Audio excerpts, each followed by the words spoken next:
Je vais présenter des preuves des 19. Comment toi tu as des éléments? Bah, même la justice, là il faut prouver ces éléments. Oh, tu prétendais en avoir. Et comme nous avons pu 2 semaines, c'est les gars, ils n'avaient absolument rien du tout. Aza trop sûr na mamunaye wazo sala. Disque d'or. Yande konabiso timba fali pupa. Ya mituna on a tuni snap pona za miyano. Miyano wana pe et c'est commis. Mais na popé sabino on a un tempo de ces la justice. C'est que ça va fausse enquête. Toi ça va enquête avec bata pour avoir ça va enquête naï. Pour ça les membres qui nous ont signé tout loba. Est-ce que le policier était mandaté par Snap pour bien repérer ce disque na Kinshasa? Question à Bosso. Alors que Moutalo tient réellement très grave à opérer des carrés avec les journalistes.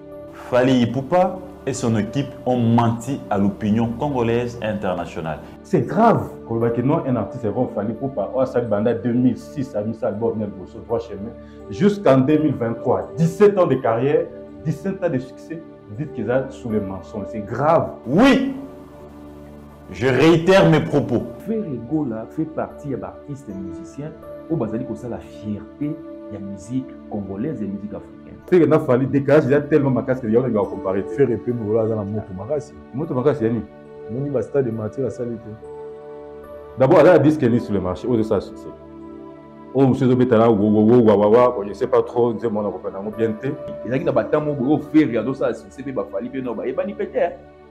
Vous avez parce que faire à Bana Wenge, tant que vous avez un Wenge. Intervention rapide. Ah, il y a pas de congolais. Faire Fali. Dans le moment où on a Fali, ça a quitté. Les lots Fali Badaza, l'artiste est francophone le mieux regardé na YouTube. Est-ce que c'est un mensonge? Naza ko senga na bino ba wari, botika ba débat inutile. Ça ne sert à rien. Au lamiki na tongo, aux yeux au fongoli TikTok na yo, au sali groupe na bina ba wari yo, boani ko finga ba taferi. Non non non. Donc s'il y a moyen à senga ba excuse, même si on occupe le bureau à Fali Balobi, ne fait pas d'excuse, il va OK dans tina souka. Voilà comprendre que tu vas wari yo. Ah ouais, ça va. La voix du peuple au city à bien. Vincent Chilouizi, étoile de la presse. La voix du peuple, toujours longueur d'avance. Les informations partout dans le monde. La voix du peuple, toujours actualité dans l'actualité. La voix du peuple. Salut, bienvenue chers amis téléspectateurs dans votre émission Tribunal. Tribunal les Ali Bongo, Tribunal, tu es là, Bino, il y a analyse, il y a réflexion autour de notre culture, tout bien la bonne musique. Et présenté par vous, par moi qui suis votre humble serviteur Vincent Chilouizi. Aujourd'hui, j'ai ce grand honneur de recevoir dans le plateau Nangaï le responsable de la presse libre, Miss Fiston Kamanda, et un analyste au nom de Sylvain. Avec eux, nous allons parler du Kamboya procès, Fali Ipupa et Gauthier Sey. Nous tous, nous savons que le groupe, il y a presse, il y a la presse, Basanganaki, Basanganaki vidéo, pour demander, donner un ultimatum à Fali Ipupa, et après 72 heures, ceux qui ont retiré plein de titres, en tout cas, il y aura Mahamo Barosala, et vous aurez bien été pour un artiste. Donc, comme il y a le rôle à moi, j'ai le rôle à moi, intimidation, tout bien. Et 72 heures, l'artiste monsieur Fali Ipupa a retiré plein de titres. Et on s'est dit, on se pose la question, évolution ma camarade au Kenya. Donc, on a Twitter, on a tout le monde a continué à multiplier l'attaque vis-à-vis artistes, et puis, sorti là où il dit quelque part, Kaza déjà là, prévenir tout ça. La lure où prend ce dossier, il y a le lot au Bengi, si, Bandegomi, balai plutôt mes rapports sur la dossier en haut. Sans plus tarder, dans ça, l'appel à invité Nangaï, monsieur Fiston Kamanda, responsable. Il y a Presse Libre. Bonjour. Bonjour, Deko Vincent Chilouizi. Ça, c'est pour la deuxième fois dans mon plateau. Oui, na sepeli mingi kozonga sur na kati ya plateau, surtout pour na rolobela makambo ezali koleka lelo na monde na biso ba journaliste parce que ezali quand même pour ça pasi mingi comme on a ndenge nini. Bandeko ba journaliste ba mi komisi ba artiste musicien parce que en réalité biso ba journaliste mosala na biso yali kopesa sango. Vous allez comment on a comme ça la analyse objective pour que bandeko ba rolanda biso bazwa mama yele te bazwa information. Mais tant que journaliste vous allez koleka na etandoike na makambo ya lokuta pona koluka kosala effort ya kokitisa artiste monene lokola Fali Ipupa ezali kopesa pasi moni lelo soki na nimiko ya parce que na moni ça nie de trop toza ba congolais eloko nini ekosala ke biso ba congolais toza na motema mabe ya makasi ndenge wana. Fali Ipupa ko la fierté ya mboka na ya musique ya mboka na biso.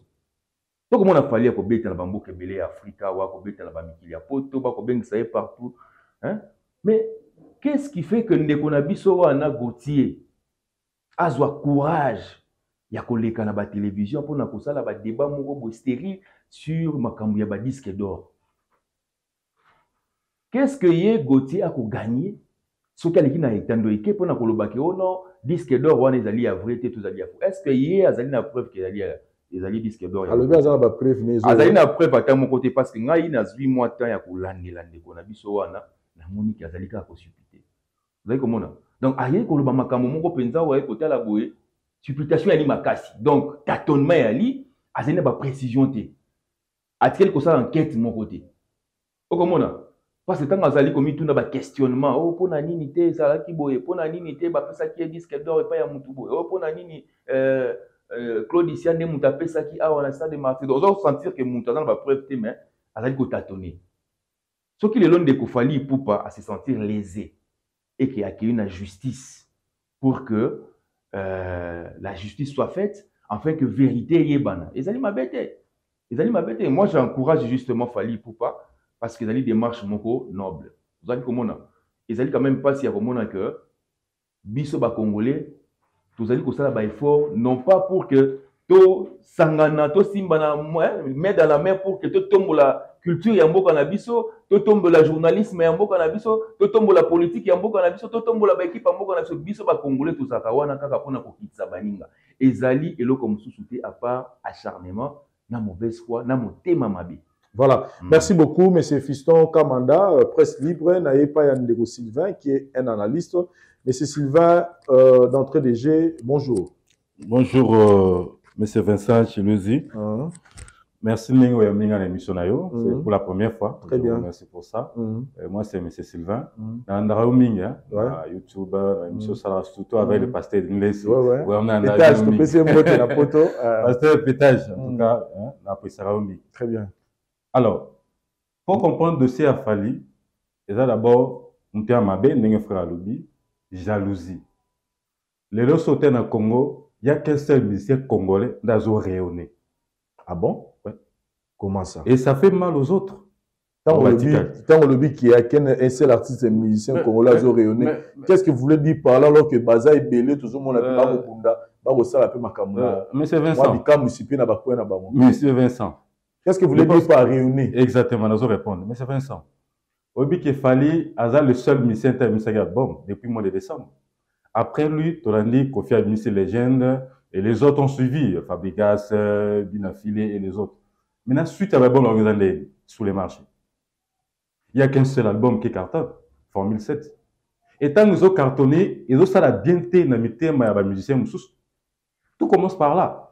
Alors, tant que nous avons ndeni masa oyo album na ye ezo sa succès ya biso et c'est ni mekundami et vraiment na landa ba monsieur belé surtout ba artiste oyo to ba entre guillemets ba intelligent ba ko misa ba gima mo bezo misa bango lokola je ne sais pas comment expliquer ça oh non ba lobi que non fallait a futa ba DJ OK ba beta album na ye et ba beta ya bango te tant non raisonnement wa prenons que l'hypothèse est vraie prenons que cette hypothèse est vraie qu'il y a ça là mais ba que comment on a le même DJ. Au tout il fallait payer combien? Admettons à payer $100. Vous payez des $100.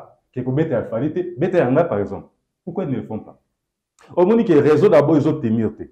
Donc baluki touana ils ont simbaté.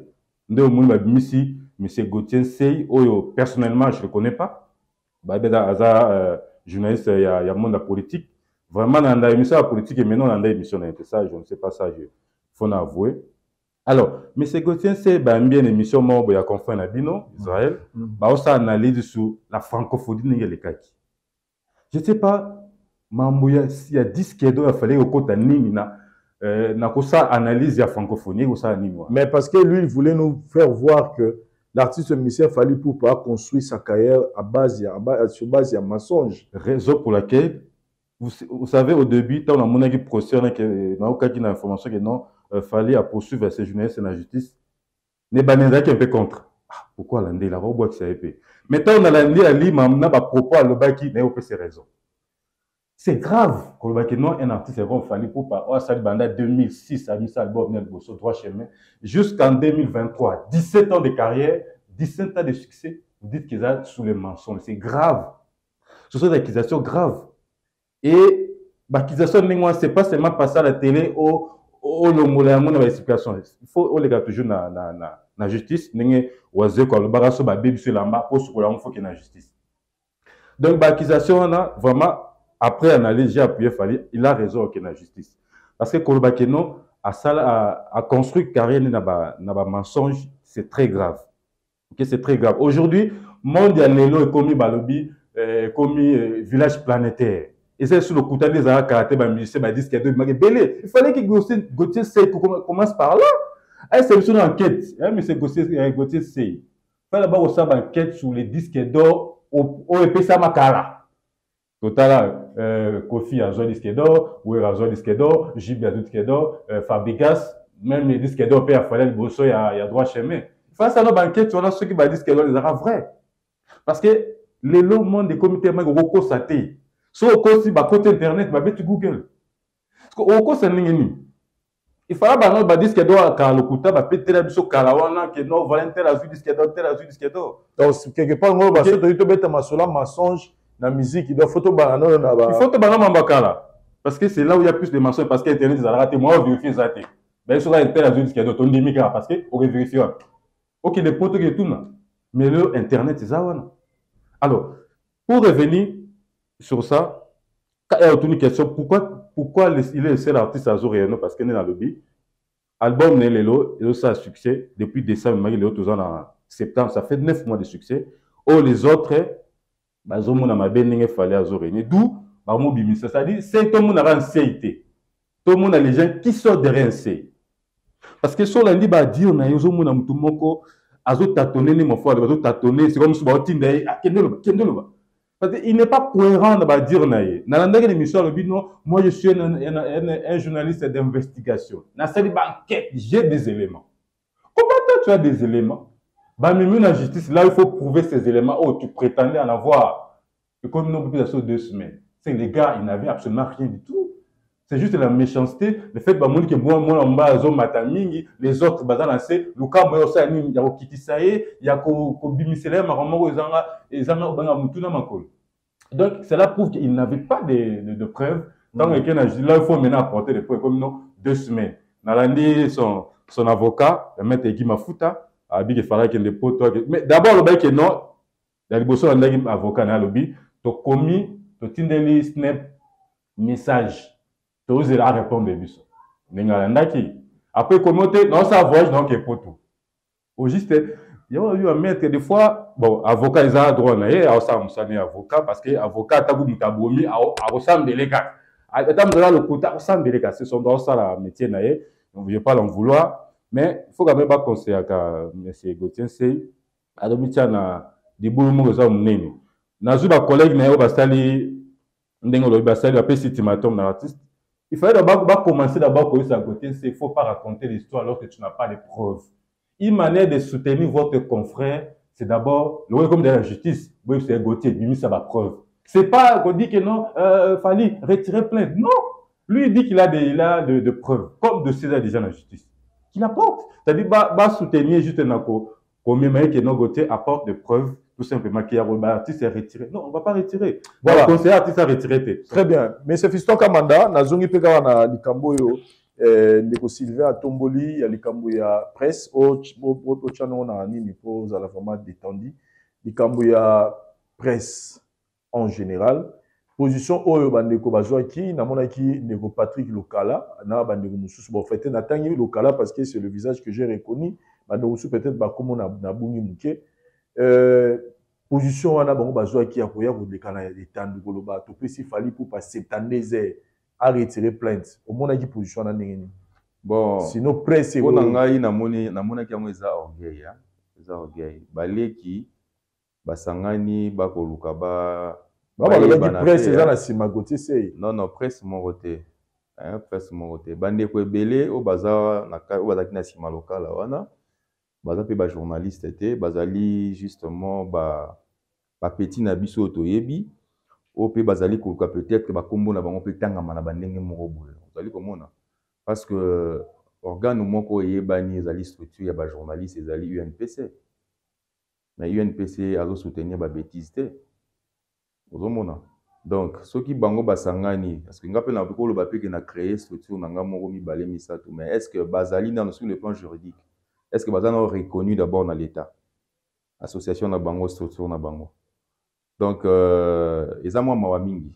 Eza mawa mingi. Eni kolbate ke soko zali mopanzi sango nde sengeli na yo koleka na etandoike kokosa makambo koloba makambo lokuta yali malamu te. Mais balobi etanke monanga ya presse soka kweli likambo bo tuna bamisu balobi non mais to soutenir kaka. Ko soutenir sei ndeko wana Gauthier ingaki kozala kopesa ye conseil ndenge ndeko ote koloba.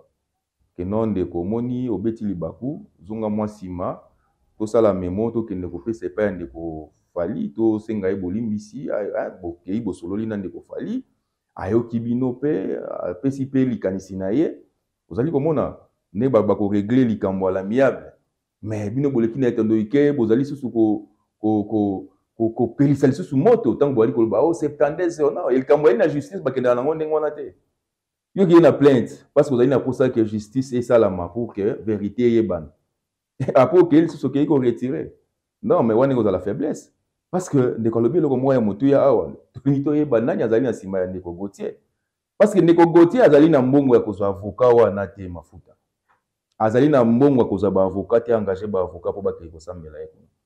Donc moi j'ai déjà compris que les affaires mo politique pour être clair parce que les ali clair lelo bandeko oyo bali ko soutenir ndeko Ferré ngai moi je n'en disconviens pas na boité bandeko soutenir Ferré mais biso baso toyebi ndenge nini Ferré azali ko soutenir bandeko bali na pouvoir ayembela bango banzembo wali komona nde tango mosusu po fali po pape abwera ne kokota na makambo politique et ezali ko créer moi tension na kati ya monde culturel. Donc bato bazali à la base ya division o ezali lelo na kati ya musique mboka na biso ezali ba konza mboka na biso ezali ba konza mboka na biso to moaki makambo lekaki na francophonie ezali soni komona ke organisation ya munene lokola makambo itali francophonie na mboka na bino bokomi ko welelana o côté Ferré o côté fali alors que fakito ça la uni bato ya Ferré na bato ya fali bosangani bamoni penza ke ba congolais bozali mingi pona lokumu ya mboka na bino ya mboka na biso Congo mais tango ekomi que non o il faut abeta na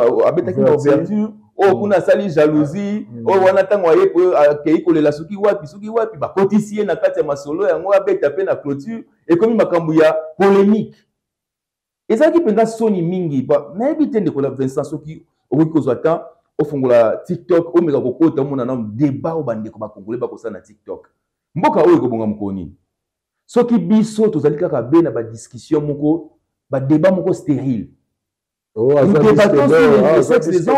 tozoye bate mboka oyo ko se développer ndenge nini TikTok oyo tokosalela oyo bato mikolo oyo bazwaka ta na bango 24h/24 balobelaka mamba Ferré fali JB Wera Kofi boyena boye innocent na moni ba kofinga peso na innocent donc na hebite biso ba congolais so basala biso na matière ni ezali quand même soni ya komona que bamboka mosusu soko koti na ba débat na bango to na ba plateforme ba basala ba débat otika la jamais komona artiste moko afinga artiste mosusu oyi komona jamais un journaliste par exemple ya Congo olia na ba bolamu ya artiste wana pona koteka koteka culture ya mboka na biso te yako ya ona fali aze loko te oh d'ailleurs kutu disque d'or na ezali lokuta mais yebisangai o asomba jango ye moko yango ngala zali koloba ke ba congolais tozali na motema mabe moko bien organisé parce que motema mabe ya congolais ko za bandi kaka boye pa mini ke non Vincent dans la succès ala nani aleki maman la télévision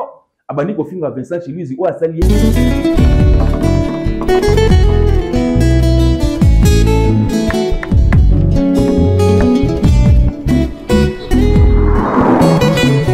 bonne nouvelle pour la bandeko nyonso bokozwa libaku ya kitoko ya kokutana na élément oyo ndeko na bino Vincent na ekosala bino. Bonne nouvelle ezani neza masolo ya vie awa bozomona naza na makadam oyo yango ne memaka biso ti na Maluku centre et même biso Maluku centre c'est-à-dire bifurcation ya boulevard Lumumba oyo nzela mosusu eke mbaka na ti banzela Bandundu oyo nde ememaka biso ntina Maluku centre. Lisolo ezali lisolo ezali espace oyo bomoni eza na nsima na nga oyo ezali bongo concession bazokata mapangu 20 sur 20 oyo ezali opportunité kitoko mpona bino. Pourquoi? Parce que mapangu mingi toya kosombaka awa na bamaluku kote ya Maluku awa ezalaka mingi fo okota na mutuka okoti na kati mais oyo eza opportunité kitoko eza ke nde bozomona mituka ezoleka awa. Donc concession na biso ebandi kaka na makadam oyo tokokatisa na dari mpo tomona yango bien, c'est-à-dire concession na biso ebandi na makadam oyo. Donc nde toza awa ebandi awa tokitango tina sekuna meko kitango sekuna ya sango kitoko nango eza ke toza peka na makadam. Donc toza eza arc, donc arc nyonso ne pesi etali makadam ekiti sikoyo ti na seboye 20 sur 20 $4,500 américains. 4,500 $ américains ozwi lopango na yo 20 sur 20. Bandeko mingi bakoma koloba ngala osoma lopango na Maluku na yo novana na Maluku te. Botala erreur bosalaka. Lelo investissement eleki mabele ezate partout dans le monde. Muto akosoma lopango na ye 4,500 $ awa. 1 heure du temps ou 2 heures du temps après, soit le gars teka yango oteka sous 4,500 $. Alors que mbongo yo bomi na banque, soko 25 ozaki 4,500, sur les comptes courant, après une année okuta yango ekomi peut-être $1,000. Sur les comptes épargne, peut-être ba baxelo $10. Mais awa kara 1 heure ou 2 heures du temps pour sombi balamoko bénéfice komi yo parce que ils appellent na cadre investissement. Donc pona bandeko baza na posa kotonga bandaku na bango ya ba rêve na bango. Parce que le lot qui chasse les ofongwama. Pourquoi pas kotonga ndaku ya rêve na yo nengo lingara lupango nezala? Pourquoi pas oboma mbongo na yo na mabele parce que bilobi nini kozala te? Et surtout que les espaces mo déjà développé bandeko mingi bazala bandaku awa basi batonga courant mai makambu tout eza kitoko makasi. Donc awa tozali pona ba contact nyonso bureau na biso ezali bongo na commune ya Lingwala. Avenue Kalembelembe numéro 256 botunika la flat hotel Tenazia. Donc ils sont non loin ya commune ya maison communale ya Lingwala. Donc boye wana bokuta bandeko bazala pona kopesa bino be explication lisusu bolingi to bobengi biso na nzela ya téléphone na ba numéro oyo bomoni totili bino na se. Visite ezali bongo chaque dimanche na charge na biso bis ezali wana pona boya ko faire visiter bino esika na bino. Ndeko welela parce que awa tozaka na 229 parcelles ya pamba. Donc 229 parcelles à Pamba neza awa na kati ya concession oyo eza opportunité pour nous parce que oza tout près ya makadam. Donc makadam ozomona oyo soko continuer tout droit au keti na Malukuville. Donc toza Malukuville eza mwa musika na sika biso tozali. Welela ndeko sika ozali na poto partout même na Kinshasa awa yaka kosomba mabele na yo tonga ndaku na rêve to yako bomba mbongo na yo na nzela mabele po lobi yo kaka ndeko bénéficier. Donc pour plus de contact na lobi bobenga biso to boya na bureau na biso. Merci.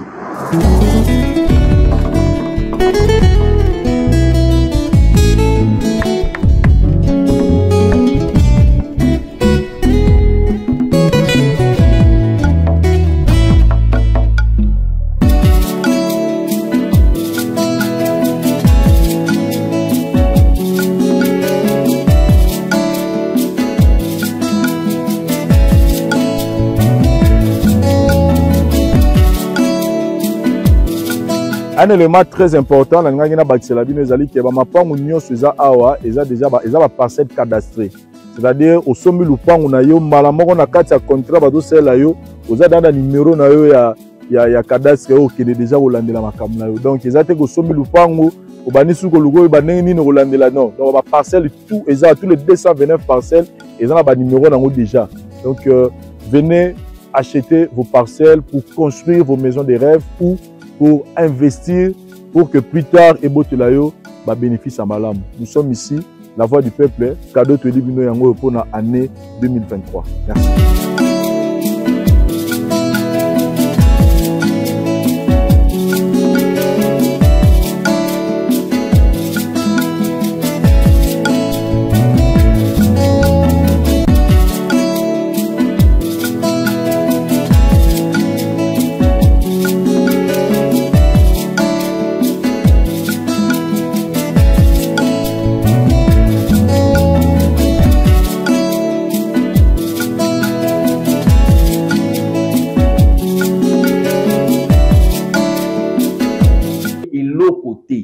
parce que ce qu'on l'a bien.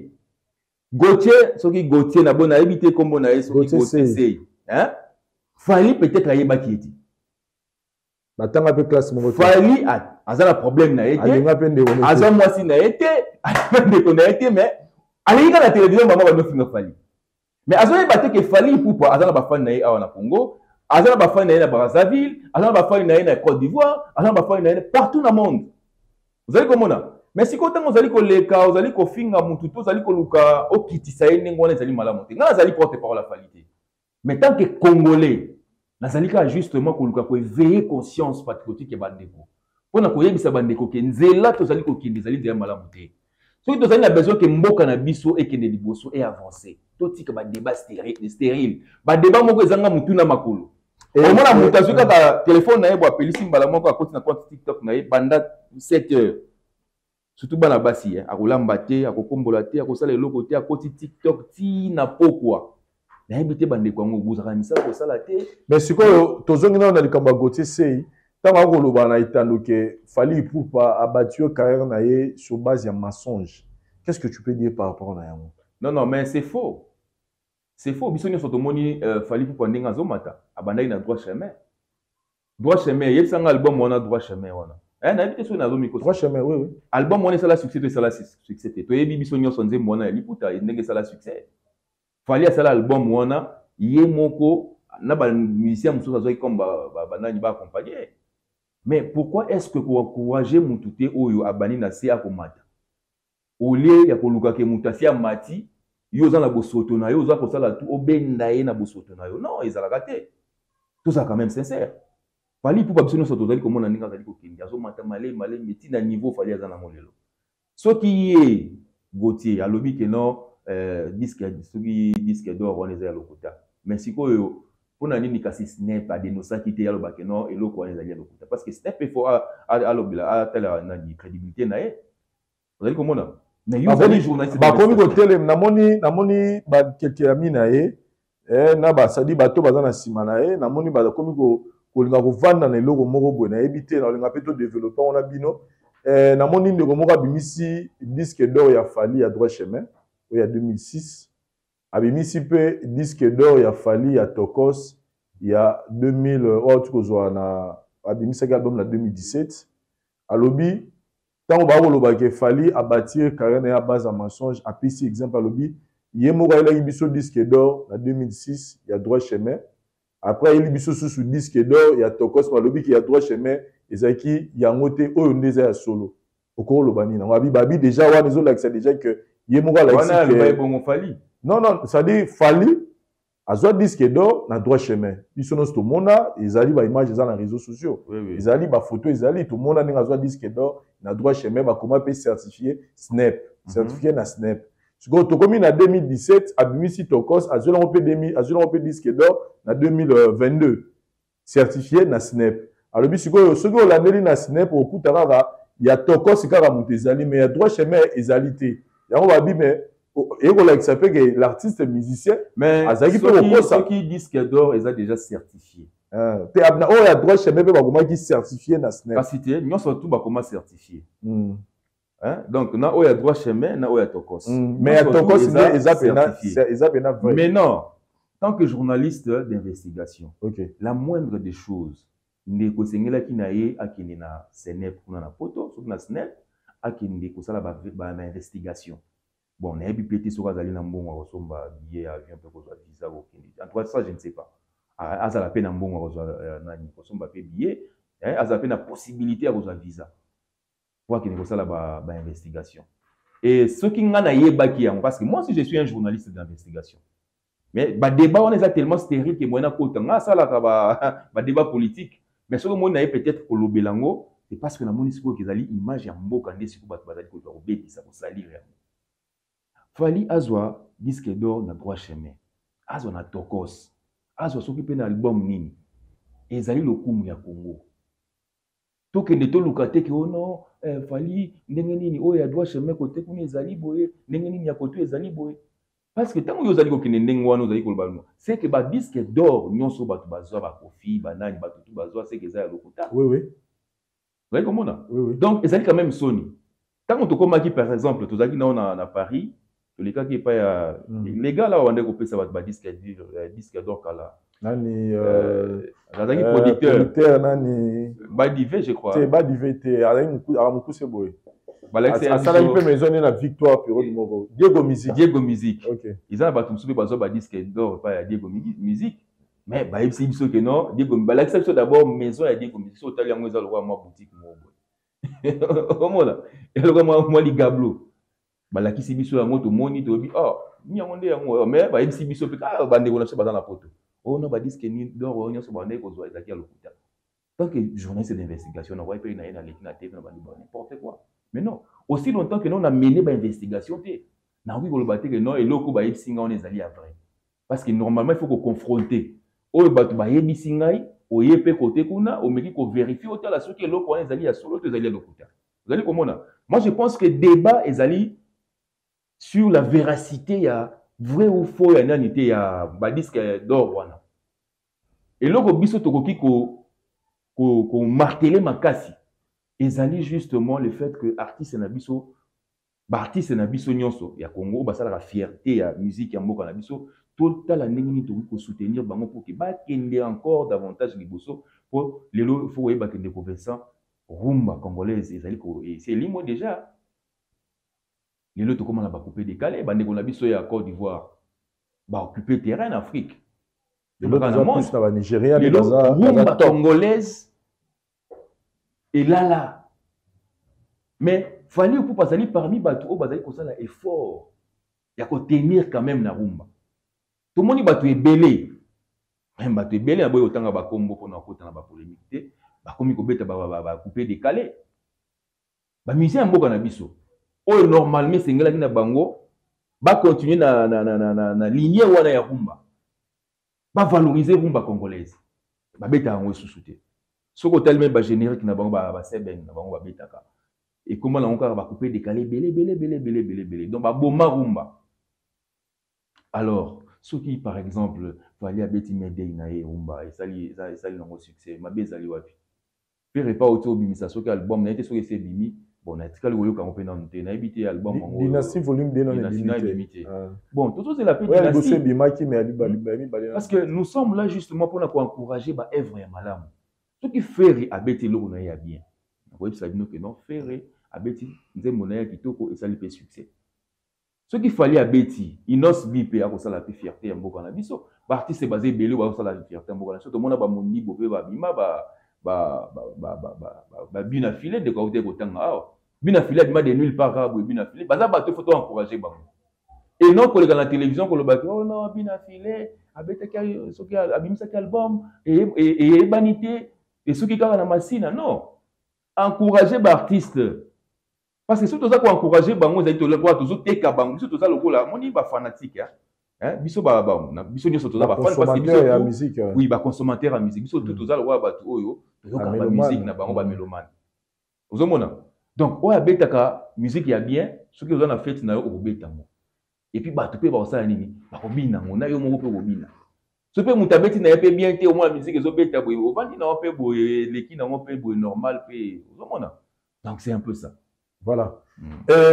Na zonge pa ya ndeko Sylvain na zongi lisusu na isolo to beti ya disque d'or parce que lelo na yoki bango déjà de tozoka na musika tozolandango bakomi ko s'appuyer pour ba démontrer ba propos ya ndeko Gauthier Sey bazo ya déjà un argument wana ke ba rolakisa ke droit chemin na snap ezate mais Dr Kos na snap ezali donc pour dire que fallait à cause qui batu na droit chemin et Tokos déjà vérité donc ba appuyer argument la bango bonga le bureau parce que na yoki déjà ngi batu su bazo betara masolo on na balabala na bina tout na yo est-ce que sur cette base là de butoro ba ke côté c'est à bima victorieux na procès. Merci beaucoup M. Vincent. On va bien un raccordement frauduleux. Dossier ESA, il y a Tokos. ESA a droit chez Mété. Gauthier c'est étant à l'équipe il fallait pour pas jouer disque d'or abaki à Tokos. Abaki a droit chez Mété. On a tenu tout ça un raccordement frauduleux. Parce que faut total ce babi qui est tout l'an de la disque d'or il y a droit chez Mété. on a débat mosusu. Mais ça mais ba côté on a débat il y a tokos ba taper à côté. De justice à voir on débat non bala moko. So ba ba fumura dossier sur les droits chemin, ba fumura dossier. Mais aux ascosés à tokos ba o sangisa yango te ça des éléments différents, des dossiers tout à fait différents. Et puis sur base de ça, so de plutôt que non ba tout ba bazara mupandi moko. Justement, de bazar tout le but il y a disque d'or, il y a droit chemin. Tous les artistes lions sont tournés dans le liboso. Au bazo ba disque d'or, au cas entre guillemets vrai. Total après bango ceux qui réellement ça solo. A so ba imbe ba disque d'or, il y a droit chemin nende wala ceux qui réellement ezala qui a solo. Ba ki agine ça ba investigation mi wala. Siko muto lobi waneza Gauthier c'est yemo be bateau baza simane bazo ba. Ça dit ne toujours yoka yoka ba bani déjà ko lingaba bimisa donc je sens je pressens les acteurs n'a confirmé je pressens que ne ba bani ko loba on ne pour la bango ba ya brander on est comme non baza à côté so mais go brander automatiquement ils sont à côté ils sont à côté donc ici ba on déjà ba ya la question là parce qu'ils sont à côté justice à bord bango libanda ça c'est ça au raccordement frauduleux c'est ngo zelo kopo au comparo que nous ça à Guima non ça c'est automatiquement à côté. Alors je reviens sur votre question de lobby le lobby Gauthier c'est qu'il fallait construire carrière dans mensonge. À ce biso fallait la génération na boa même Gauthier la 5e génération dans la même petite génération à Kala. Ninga beta Polo aux États-Unis. Est-ce que c'est mensonge, c'est du mensonge. Ninga que fallait beta na Polo, est-ce que c'est du mensonge. Ninga fallait la Betty Bercy, la génération ba jeune. Est-ce que c'est du mensonge. Lelo fallait badaza l'artiste francophone le mieux regardé dans Facebook, na YouTube. Est-ce que c'est un mensonge? Les lots fallait pour pas aucun na stream, aucun na Spotify, ni mieux sur téléchargement, hasard l'artiste est le mieux écouté. Est-ce que c'est du mensonge? Gauthier c'est qui vous explique que c'est du mensonge. Parce que nos artistes a construit un mensonge. Il y a ça sur chiffre et tout va passer à une chose à l'okuta. Pour qu'ils a construit à mini carrière dans mensonge. OK? Dans un mois quelqu'un va pousser juste Moutoumora Simana pousse à l'aise alors avec Moutalo tient réellement très grave à opérer des carrières avec les journalistes soit à zone d'abattement batindaï parce que soit au quotidien déjà parce que vu le but que comme la justice moi to ça jugement exact mais vu les autres qui les sur la mabé déjà ningi wazo sur la mabé à plusieurs appels alors soit alors mi pesa bato batindaï réellement très grave pour rattraper à moté c'est très dangereux. OK? Donc, s'il y a moyen, à 5 excuses, même si nous occupons le bureau à Fali, lobby ne veut pas d'excuses, OK, donc on a souka, tant mieux. Mais soit continuer à lire les autres qui ne ont pas raccordement, il y a droit chemin, na tokos. Bon, si ce babisco tokos n'est pas vrai, c'est que débat ici. Ce babisco droit chemin, il faut, c'est que débat ici là. Parce que bon, babisco tokos n'est pas faux. Ce babisco est vrai, c'est que débat ici là. OK? Donc, on dit que les bateaux, bazo baté, ini basala, eza jalousie, eza mutema bene na baki mo mbala zo kende, lelo URM ezoya, Wembley le 8, bato me mbalo me. Oye que fallait zo faire rêver biso. Barti de biso akala, ba excusenga. Ba laksa biso onde na Europe ezara des salles dans l'Olympia. Merci P. Merci P na ninge quoi d'accord mais na relax. C'est comme s'il y avait que 3 salles. Mais il fallait faire rêver biso. Que non, en dehors de ces 3 salles, il y a d'autres salles où tu es baraté grâce à Fali tu découvrir nous. Ça et ça fait mal aux autres. Marie Badoussou Aboya que non Fali n'est pas le musicien de tous les temps. Moi, je peux admettre ça, n'a pas démontré en vous. Parce que les artistes c'est l'artiste de tous les temps. Oui, les artistes mogo dans le temps à combattre, mais tant on va comprendre. Alobi, ils avaient un single moi bimisa, il n'y a pas photo, il n'y a pas match. Alobi Tobeta Zénith Olympia plein 2002 dans Stade de France. Après ça, ils ont promis à Stade de France. Mais quand Obeta m'a dit les lots. Je pense que Boye est artiste. Après, ils ont promis à Stade de France. Mais les cas, en 2023, tu auras Stade de France. 2002, les cas, si tu as 2023. Alors, il fallait que nous soyons c'est-à-dire faire rêver Bisso. C'est-à-dire que ça va venir tout le monde a raté que Beyoncé va se mettre en haut, Burna Boy va se mettre en haut. Non, c'est notre fallait. Qui nous défend vis-à-vis à Batouama. Nandaki, monsieur Moya Nigérien, azo vanté Fali. Non, aujourd'hui, Fali, Bisso va Nigérien, tout ça qui est bosso. Et tout le monde Fali aille à côté Bisso, à côté de Bisso. Les lois, tu vas moulonguer. Les gens qui tombent l'artiste francophone, il y a le bosso batteur de Tema Fali. Aya Nakamura a confirmé qu'il y a un je dois choisir un artiste francophone, c'est Fali. Aujourd'hui, côté la francophonie, c'est Fally Poupa qui est devant. Et ça dérange. Ça dérange les artistes congolais. Ça dérange. Et Fiston Kamanda, par rapport à la crédibilité, il y a Ndebonabiso, parce que moi je ne connais pas les le côté CI, mais il y a qui solo na mo boya, ça qui pe na moi mbilinga kali kambo ya badifia ba ya kolobaka makambo ba bi mais ma pe déjà si na boloko, bon, ce qui est vrai, na Ndebonabiso est vraiment pas si aux la journaliste d'investigation sans pour autant connaître le problème de ma difficulté, hein, parce que na Ndebonabiso ce qui est vrai. Ce qui peut au sali ba investigation mon bo eza ya solo hein ye bango que ba konzambo kana biso to pe ba to bazali les hommes forts ba otika okimiate mais tant oza ko sala ba investigation sala ngo pe eza la vraie ndenge na otekoloba donc ce qui a sala déjà investigation mon bo ka côté la ngo bolo c'est que peut-être quelque part moi dose mo ya lokuta de nezaki na kati investigation ozomona. Parce que moi, en tant que journaliste d'investigation, si on a une investigation, il faut que nous ayons penza, na zuba élément, na zuba document, ndesiko na koye ba publier ngo. So eza que ndeko azali justement ko s'entêter alors que kolandaye même na ba intervention na yazo sala na ba émission mususu ba publication na yazo sala. Comment vous jugez la publication à un niveau de Twitter? Moi, je pense qu'il en fait un peu de trop parce que un intellectuel d'abord ne réfléchit pas comme ça.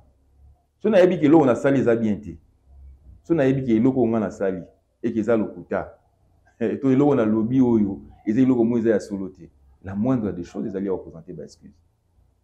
Mais on ça na Twitter, ils ont des excuses. Oh ouais, ils ont ça là, ils ont que de quoi lobby.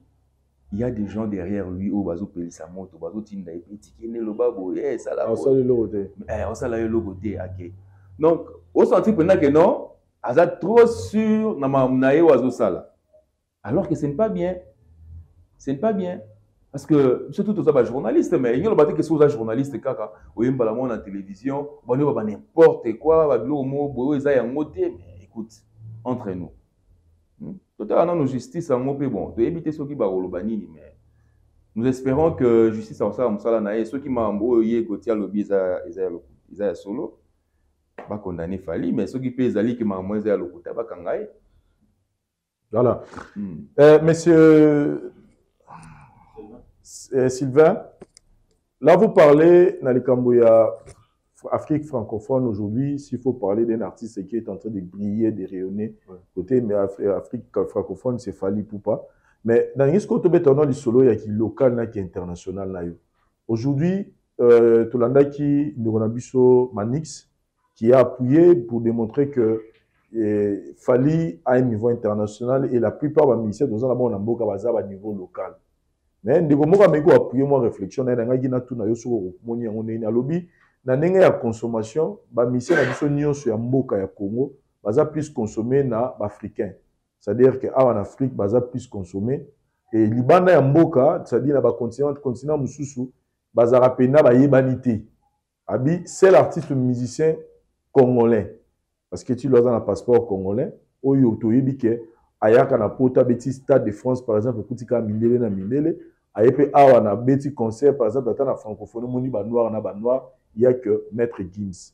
Donc, en termes il y a local, tout international, il y a des gens qui sont musiciens, le rôle à faire, par exemple, ceux qui sont à Abidjan, ceux qui sont à Cameroun, ceux qui sont au Sénégal, ceux qui sont à Zambie, c'est-à-dire les pays africains, les noirs, ils font et ceux qui peut-être tout ni Koffi Olomide, na Mali, na Guinée, donc de la même manière, un peu Fally, peut sur autant en Afrique, mais ils ont un concert, tout le monde, par exemple, Fally à Tchèque, Baya na Yeneza, par exemple, U Arena, au côté d'un concert, au côté d'un millier, au côté d'un noir, ne baya na concert na biso. Donc, pour conclure que, bangonio sont en termes yakoye bana, bazara n'engi moko. Qu'est-ce que tu peux dire de ça?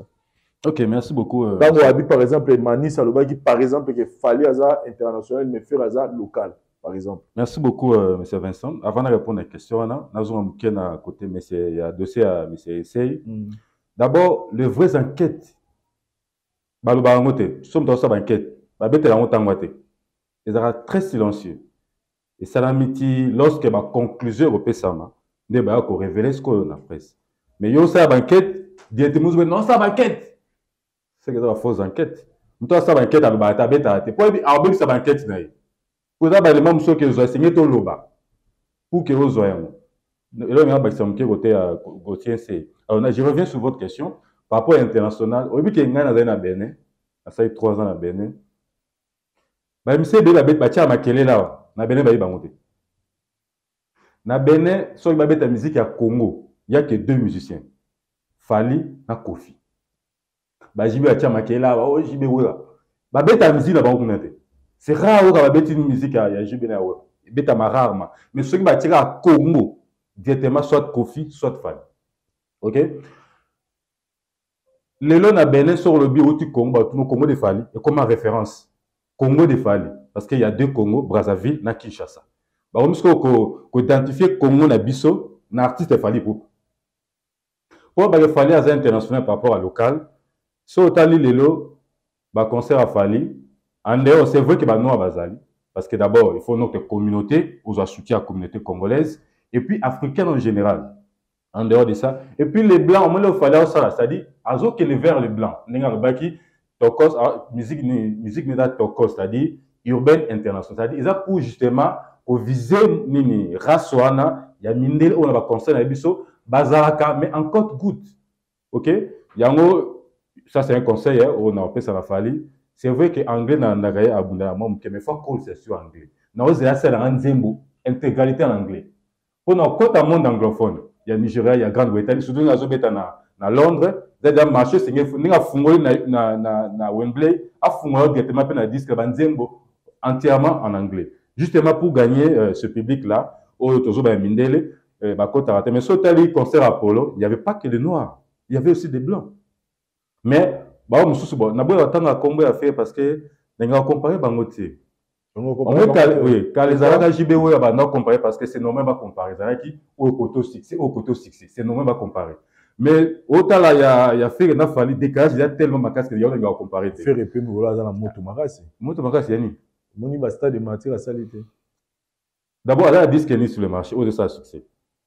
Oh, monsieur Zobetala, je ne sais pas trop, je mon européen, bien té, mais éviter. Je ne sais pas. Single, ils album de single. Single. Album à Souga to Mr. Dynasty. Dynasty Bimaï. Dynasty à volume 1. Banzembo Mbela, David Mangaya, ils ont bêta. Ah oui, Binzembo. Oui, Binzembo. Bien. Bon, on est bien monté. Vraiment, si aucune majorité va congolais, bien monté. Et ça, seulement quelques-uns peut-être, Baébi. De n'abord, comparer parce que décalage tellement marqué. C'est vrai, à Bétista de Marty, n'a pas condition automoneli. Tu as des vidéos, des policiers, bazo, quand il y a notre fungo, la tique, on a des colos. Tu as des vidéos. OK? Tout ça parce qu'il fallait qu'on ça devoir. Parce que les devoirs, c'est belé. Ils ont des devoirs à stabilité. Les devoirs, c'est belé. Admettons, il y a peu de devoirs, il y a 10 questions, répondre à la question. Bon, mais les autres, là aussi, les devoirs, c'est belé, il faut à répondre. Il n'y a pas que les stades de Marty. Devoir, il faut répondre. Bercy d'abord. Il faut répondre à Bercy. Année prochaine, on va être. D'accord, Tosé là. Apollo alors. Apollo. Tosé la petite. Bah, des fois, ils ont tellement de disques d'or platine. Parce que Tosé a peu côté C. Ah, vous savez que platine pesa. Il y a un disque d'or. Platine pesa. Donc, bah, des fois, ils ont tellement de que des cas là, au moins, ils ont JB Wezalaki. JB, ouais, c'est-à-dire, au côté, au côté, il y avait, c'est normal de comparer. Mais les autres, non, bah, n'est bien en 2006. Dans cette émission, on a démontré comment est-ce qu'il fallait. C'est vrai, le ministère de la Maël était, mais quand je vois Fali, a démenti le logo. Il est intelligent et sage. À ça, le logo, le logo, même quand tu as Kofi, à la moi, dans vis-à-vis à Fali, c'est le logo qu'on a fallu à ça. Ah. Il y a notamment oui, Kofi, il fallait Kofi à la Zana expliqué, on a fait un rappel rapidement. Kofi rêve Nezaraka, habite à Fali, fait dans un même podium. C'était le rêve de Kofi. À réaliser, non? Nazoya, non? Il y a un autre qui n'a pas fallu. Fallait y rêve de Kofi. Non, faut acheter BFF na podium. Et tant à contacter Fali, faire plutôt, à tout n'est pas à via Fali, Fali, moi, le bas, Fali, non, il a bon chanter, il n'y a pas de problème, écarter la tête, il n'y a pas de problème. Tant on fait à écarter la tête. Pour faire réaliser rêve, il y a côté les DFF sur le podium. Fallait comprendre, bon, quand on vient réaliser son rêve, directement, Bétier Logoya, il y a ça l'album. Kofi était obligé d'accepter. Parce que peut-être qu'il a mis si beau rôle. Son abo ya Weska Longwa. Il était obligé d'accepter. Dans l'esprit qu'il y a Simbaté. Dans l'esprit qu'il y a aussi l'album, mais Simbaté a continué à carter là. Il y a un accordé qui. Étant accordé, malheureusement, il faut mouler ma cam. Tant qu'il faut mouler ma cam, moi, ma qui. Au fil, à s'attendre que droit chez moi, ça a succès, ça. Il ne s'attendait pas à ça. Avec un accordé, pour venir vous on a repris ce même quartier à terre pour accompagner yo. Parce qu'il savait que ça n'allait pas marcher. Étant en moni succès à droite chez moi, et comme ça qui. Et fallait agir. Fait étant à tika là, tiens, et moi, ma qui, mba ma ça, ça s'interdit, mba ma ça. Pour un moni fallait koto, un pas d'y être quartier à terre, et ça reverse. Et ça s'interdit, mba mba. Si les longs moni fallait accueillir. Babandaki bien, ça s'interdit dans droit chez moi. Qu'est-ce qui a fait que moi, j'ai accueilli Diotika Nassé? C'est vrai qu'à ce peu l'album a succès, on a l'andaki, autant au BSC Azaraki, Bassaï, et ça a pu moins succès. Mais après décalage, on est content de je ne sais pas comment expliquer ça. Et moi, j'ai accueilli. Il y a un beau à comparer, parce que comparer Zara, on a vu si l'album a succès, OP a succès. Vous comparer, on a Betty Bercy, OP le Baki, a Betty Bercy. Au moins que c'est facile à comparer. Mais tant que nous la pongi, il y a un décalage. OK? Donc, côté international, local, il fallait ça l'effort à atteindre le public. Il y a métis, il y a mindele. Aussi, on a album, il y a concert, il n'y a pas que le noir. Il y a aussi les blancs, même si on a une quantité minoritaire. Mais quand même, que les garçons ont gagné Paris, il y a quoi tirer public vers lui. Maintenant, pour Nayo, donc, il y a que Fali. Pour l'instant, il y a que Fali pour l'instant. Et c'est quelque part, aux hommes, on a été que ils appellent ça la paix quelque part au moins promotion et puis alors que baninga puis bazali bazobunda pe pour la musique na bango ndenge ndeko kamanda lobi awa tozala na pona ko encourager ba musiciens tozala na teka po to ascensionner ba musiciens moko ba mususu wala to mona bango eloko te oyebi ko encourager muninga za ko l'accès succès muninga en même temps on a mon classe on a ba mibale o azo travailler bien te tant que nga to encourager tout ça ni on a ba mibale on a travaillé bien, mais on a travaillé bien. Ceux qui ont encouragé à travailler bien, c'est exemple, il y a c'est ça, la façon de l'encourager, c'est ça. De temps en temps, c'est juste pour que tu réveilles. Par exemple, faire rigoler un album de boîte noire et bêter au Sarana.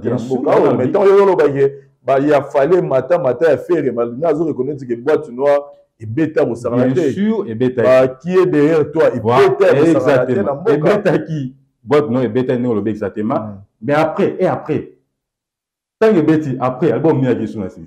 Qu'est-ce que j'avais dit? On disait le roi d'Or Chilamouina. Les lois parmi les chefs d'œuvre, tout ça, on a moka. Quand est-ce qu'on a YouTube, on a combien de vues dans 4? Tu es là, on va vite, papa, il y a des bateaux, et ça, là, c'est la moka. Bon, vente, on a combien? Toi, qui en termes de vente, parce que pour que l'eau qui est au canafo et son bama, parce qu'on a vie, c'est vrai que Batobo a vu, mais tant on met au l'eau, il faut battre là.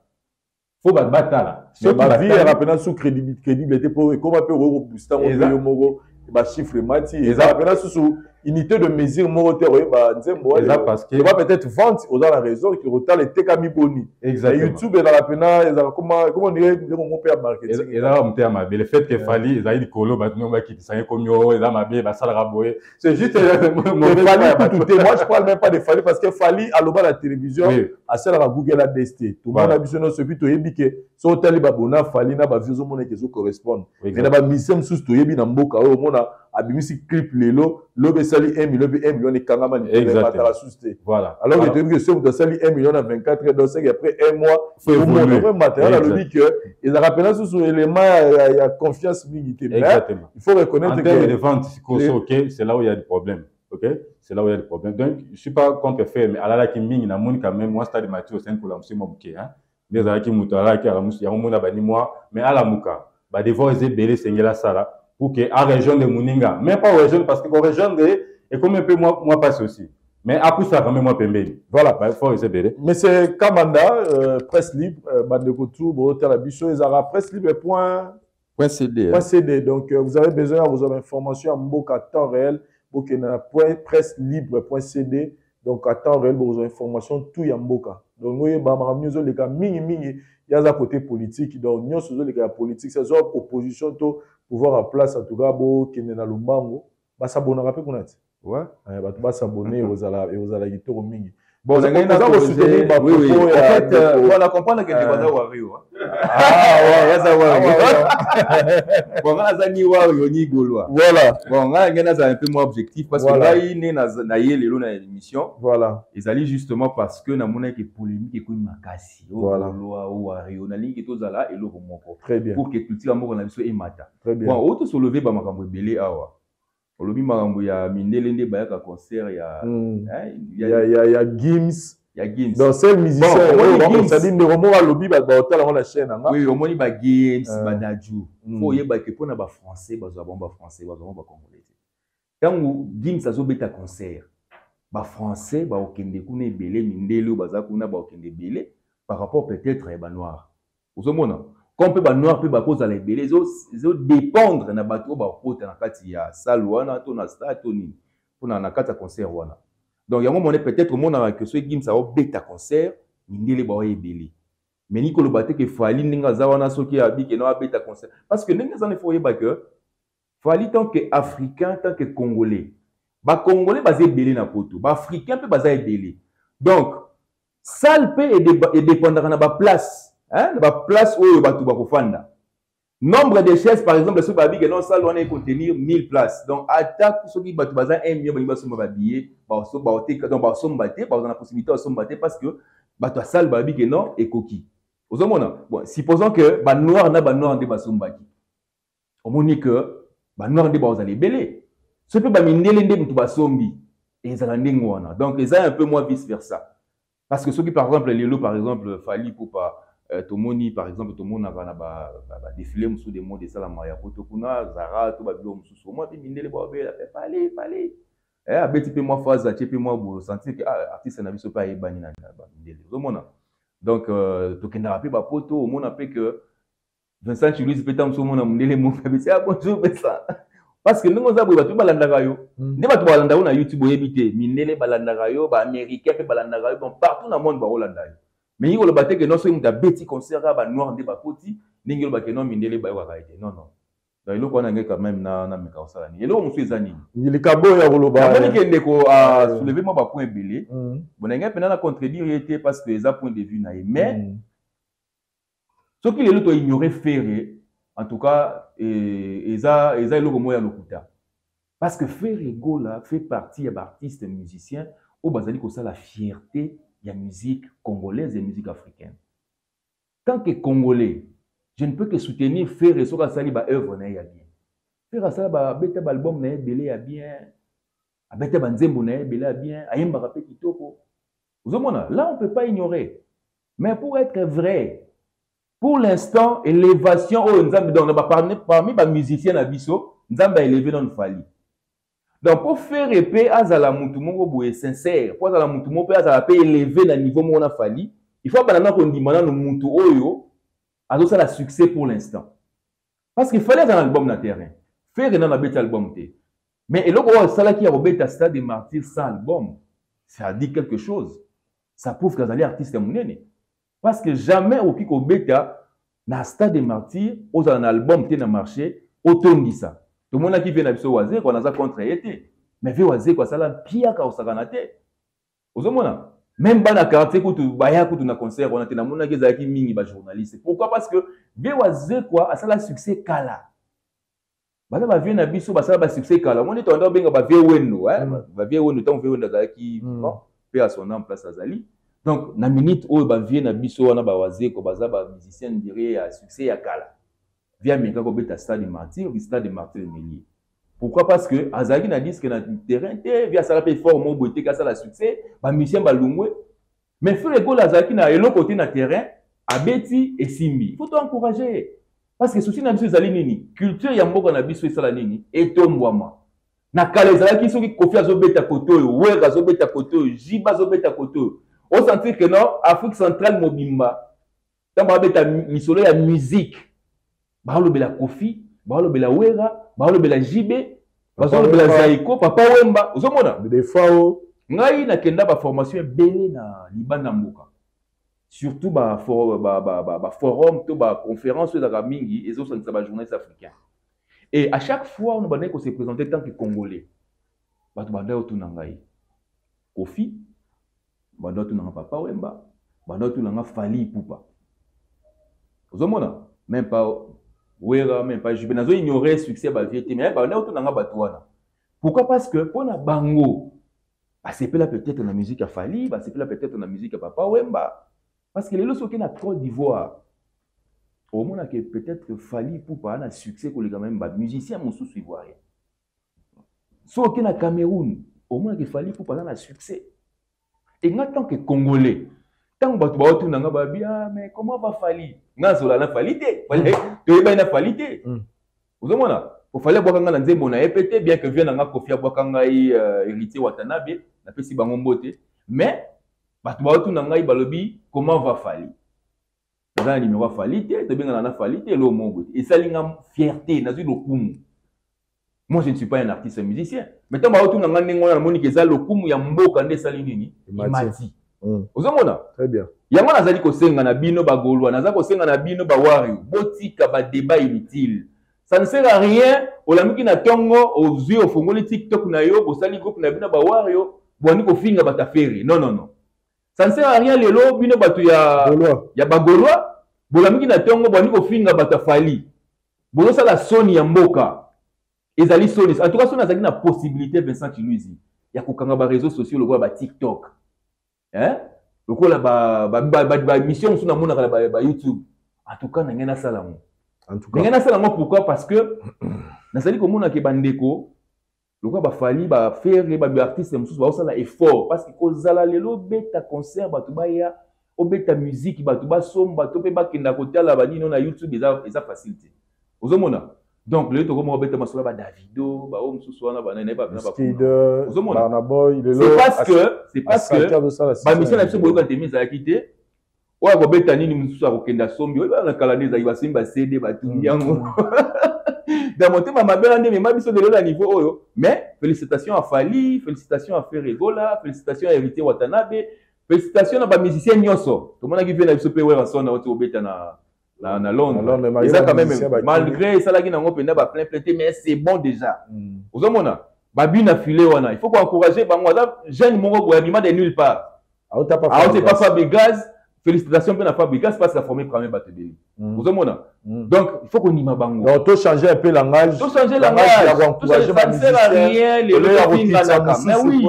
Mais au moins tu reconnaître au bazar. Au bazar. Donc c'est-à-dire que pour la élever, dis-moi d'abord mouton à l'équio. Et que l'autre mon côté que ça soit le par exemple le lot. Vincent Chiluizi pour être vrai mon cher. Yo ça parmi ba journaliste ba na succès le lot.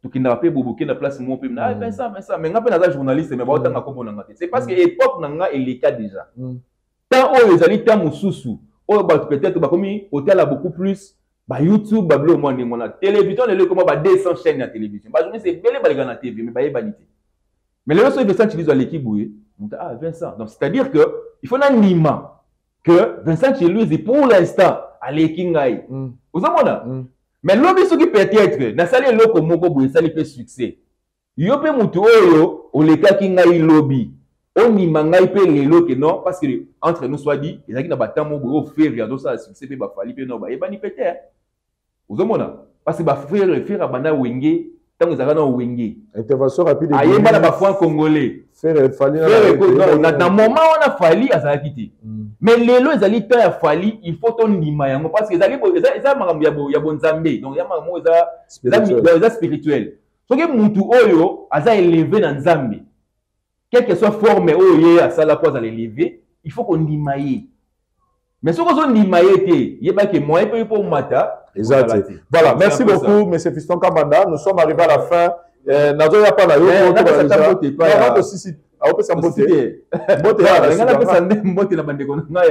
Paris Paola Okito na pesi mbote Orfe Penet Orfe Penet na Roda Delix kobo sanate Roda Delix voilà na pesi mbote tu pas ya Ndeko Sylvain tu komi na biso na kochité déjà komi koma na suka message na yo intervention par rapport à Gauthier Sey, par rapport à procès Fali Gauthier Sey, 72 heures après, plainte César retiré. Aux armes été mouké réaction il y a presse sur Basangana qui est à la défaveur à Fali. Merci beaucoup. Permettez-moi de répondre mouké na on de votre solva. Na préciser Naza Warrior T. Mais je soutiens Fali. Parce qu'il y a une différence entre Warrior et soutenir Fali. Warrior les a mouké à ta Fala ça m'a bé, Albara les a bien. Mais là sur Fali moi quoi qu'ils en ont. Donc, je soutiens Fali, j'aime sa mentalité, il y a un défendre. Mais ce quoi qu'ils en ont. Mais Warrior, c'est là bien. L'état en cadrage, tout est bon, même si négatif. Il y en a pas ça, et puis là, on soit le but, faire attention si stade sans album, tout fait citer. Là, on a l'effet Fali. Tous aura qui a BTF concert avant Fali. Admettons que Fali BTF stade n'a monté. Fali faire une tabane. On a suivi tout dans l'année, tout dans l'année. Ils ont l'effet Fali de tout ce concert à faire. De effet à faire dans la carte. Pour ce ça l'inverse que faire une tabandagi dans limite à niveau. C'est parce que fallait abéti fallait il y a un monde à moi ampleur. Bon ce qu'on n'est héritier ou tabeta qui peut na sima fallait salagi plein au faire la salité. Sur le bizarre bah ça va plein pour la fallait héritier ou taper fallait ça. C'est parce que on comparer faire et na fallait et non héritier na fallait. Héritier salaki échec naé même si badenga ba monte boro to féliciter non o ameka qui azan non stade ba meka raté stade ba pour prouver que je suis populaire na Kinshasa na prouver na tondi ça ba ko meka on a meka non c'est pas ça il a échoué. OK na est-ce qu'on a répondu le musalo bien Gims habite la musique congolaise habite la musique congolaise habite la musique française voilà parce que so zuga rapport ya beta kuna on a kina wa c'est normal de les batona parce que habite la musique française il se considère français né mo alobara même si à 50 nationalité française babo ya pe opesa OK donc il y a beta musique congolaise c'est normal on a que ba mindele ba français batona na ba concert parce que ils jouent leur musique c'est tout à fait normal batona kuna. OK alors pour terminer la question na yo ba journaliste ba sali ni qui bloque na bino bopesi c'est tendez matom façon à soutenir Gauthier c'est à web c'est moi la match tu as fait une gaffe. OK Luka moyen au bonisa yango parce que moi ça il fallait retire plainte na yo ça d'ailleurs bopesa bukanda bopesa fallait kana tant bodo sala qui a que juste a que na ngoti na suka or ce bomi kiti saki web c'est Gauthier oza journaliste entre guillemets d'investigation ni momi bengi. Lorsque au bandi enquête, sinon si conclusion il faut pas qu'on les à la TV pour avancer avancer que soit des jeux de preuve que ces disques d'or n'est pas bon n'est pas vrai. Maintenant même la justice tu es incapable. Donc bandeko votre confrère Gauthier Sey conseille que non à se rebiffer, c'est-à-dire ami Kitissa ata fali bako accorder pardon te allez à la TV Scalbert Mambwana a non j'ai commis une bêtise je retire mes propos sa carrière sous le mensonge il est qui dans le monde entier bato balinga fali qu'est-ce que les gars sont en train de dire et alors pour que balo molango il faut akeneti na suka à des fois osenga ba excuse quoi ali ko senga ba excuse te ba ningani bazo accompagner que soit disant ba retirer on peut pas retirer une plainte comme ça qui réparation salement. De falloir retirer alors que réparation salamité. C'est pas. Fali n'est pas contre les journalistes. Hein? Nous avons devant les journalistes ici. Fali n'est pas contre les journalistes. Mais parmi les bons, il y a aussi les mauvais. Ils ont les mains égarées au côté. Ils ont les mains égarées de la presse qu'il faut tirer à côté. Alors si on t'a tapé à côté, il faut zonguer dans Nzela. Il faut zonguer dans Nzela et juste là au Kenya la justice. Donc il fallait bon ça là au se rendre justice au monde baluba. Parce que les ala kala basé polémique à Jibena ou dans sa bêta kala. Mais moi les ba comment bango hein tolérant hein attends le bino mabe a fallu ba otala yo maintenant ils a Jibena ou kala. Mais on bêta mis déjà. Voilà. Oh. Merci beaucoup Fiston Kamanda. Peut-on craindre moi conflit moureux compte entre Fali Poupa Gauthier na presse en général après procès autre. Non ceux qui que conflit ngaya kota ndenga ngana na télévision te pona ko exprimer justement des approbations ngai par rapport à comportement ya de Gauthier.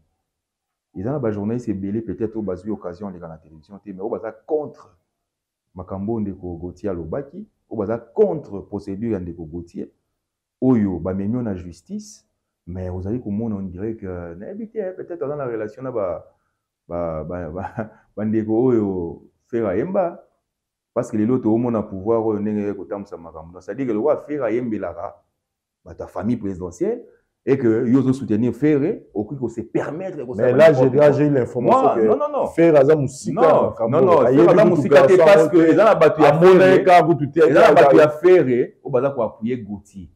Parce que tout ça rappelle moi t'es Rolanda Raba. Mais battu à faire moto on faire parlant de trésor congolais lobby que non présence na ye pemeni ya Gauthier habité ce qui azala ka poche à faire.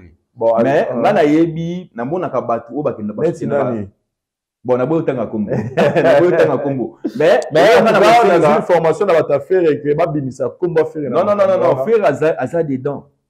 Mais oui, parce que yebi sanga soki mutu mo soutenir la faire. To bato ba soutenir la faire. Ba l'équipe bazali ko soutenir Gauthier Sey to lobani. To lobaki non faire na sima. Ozomona. Ce qui fait Azad, ce qui fait Azad na makambo wana te ya o Gauthier Sey ya kosala. Ba ça la communiquer officiel. Na groupe ya faire et balobaki non biso bureau ya faire et to bi faire ego là il n'a rien à voir avec ce qui se passe na makambo ya nani ya Gauthier parce que ils a quand même normalité tout le monde que ndeko journaliste oyo esengeli ou informer batu pour bayeba ba vérité bayeba ki artiste fallait asala boy yo komi koluka o détruire artiste parce que démarche oyo ndeko na zali koya na ngo zali koluka ko détruire fallait ozomona. Donc, et là, on a tout vu qu'on soutenir en côté. Voilà. Donc, les journalistes, on va dire qu'on soutenir les Gauthier Sey. On va dire qu'on s'engagne à bino, ceux qui vont soutenir et vous à la peine à mwanda mouya. Moi, modestie quoi. Au mi quitter ça. Ça ne sert à rien le lobo le bakbo pesi 72 heures. Pour vous à banani. 72 heures. Atayo mogo. Vraiment. Donc, le quoi c'est la justice. Toi c'est la justice à ça moussa nae. Très bien. Parce que biso c'est tout dans la besoin de ba. Vérité. Très bien. Okay. Merci beaucoup. Tromina Souka, Bamboto Pessinana.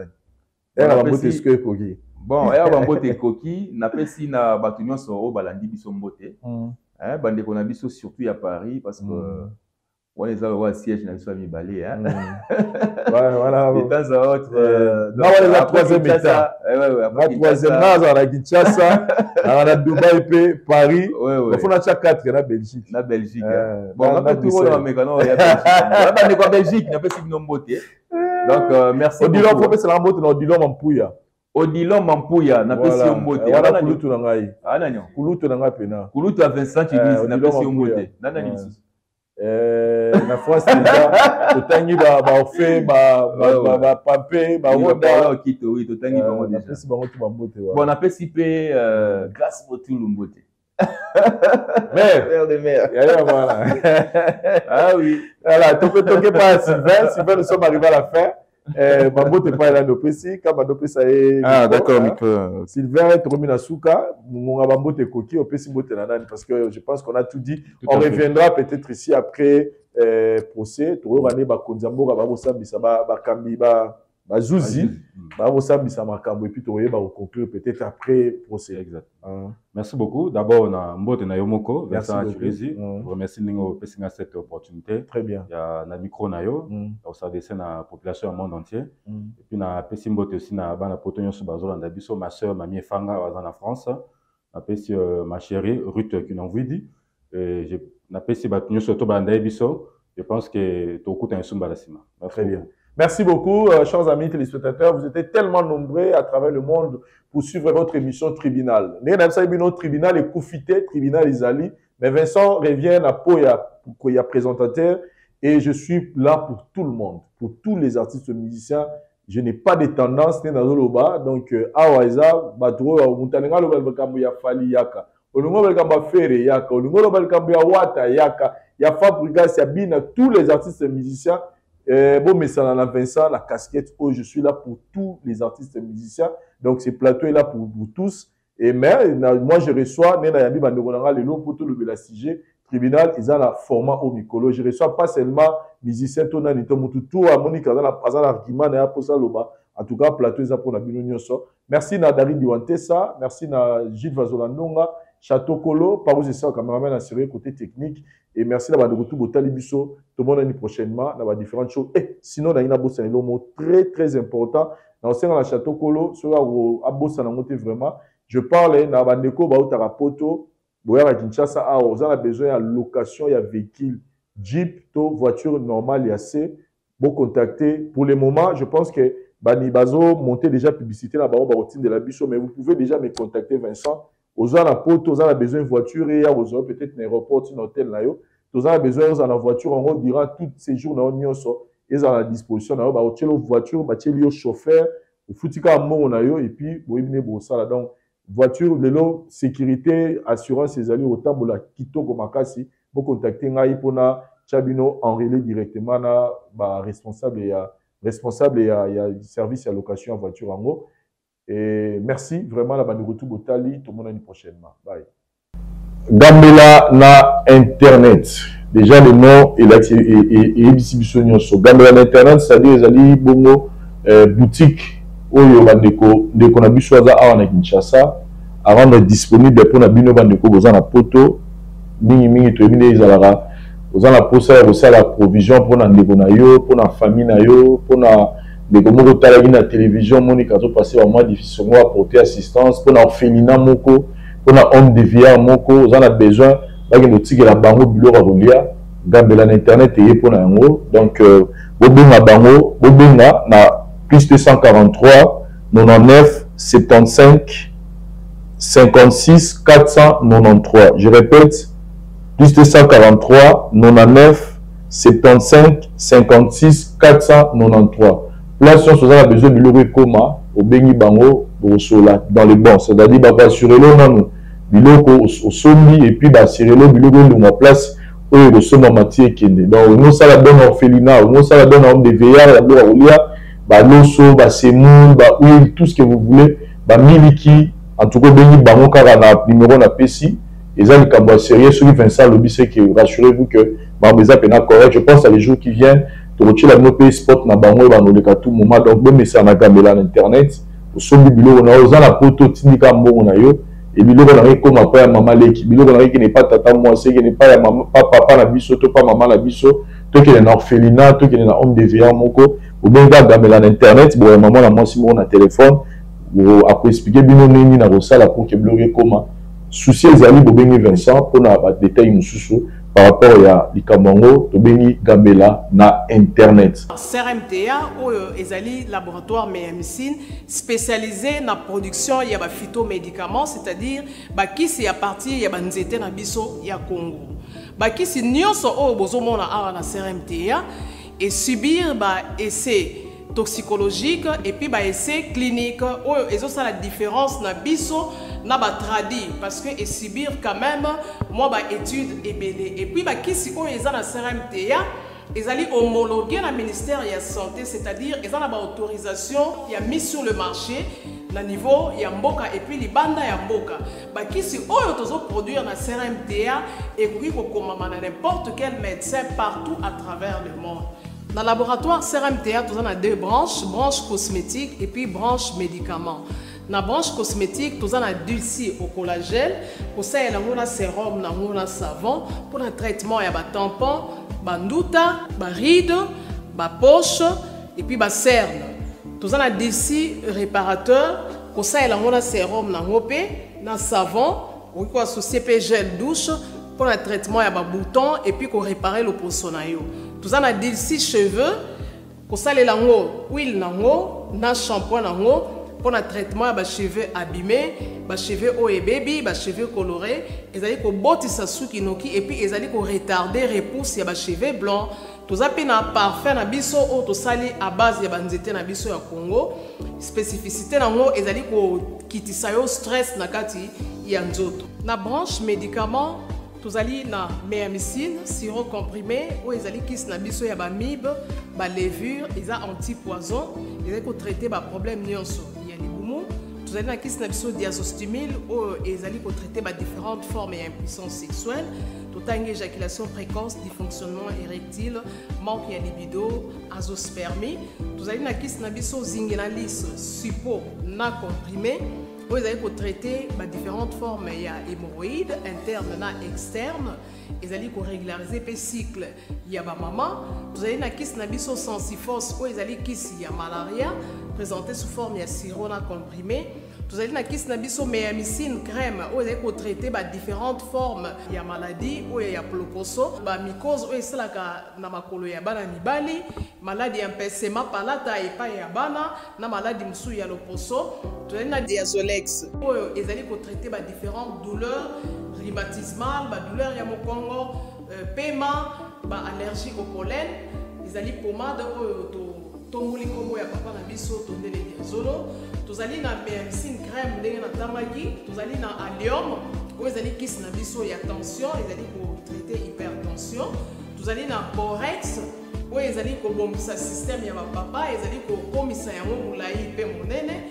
Tozali na menga kisi na biso ya makila oyo ezali kozongisa makila na bato oyo baza na problème ya anémie quel que soit sorte type ya anémie. Et puis tozali na tisane Dr Maxon oyo ezali tisane na biso ezali kotraite myome fibrome kyste ovarien et puis basi oyo baza na problème ya kobota. Tozali pe na diabéine oyo ezali kisi na biso ya diabète. Et puis tozali na antipoison na biso oyo ezali ko neutraliser poison na kati ya makila.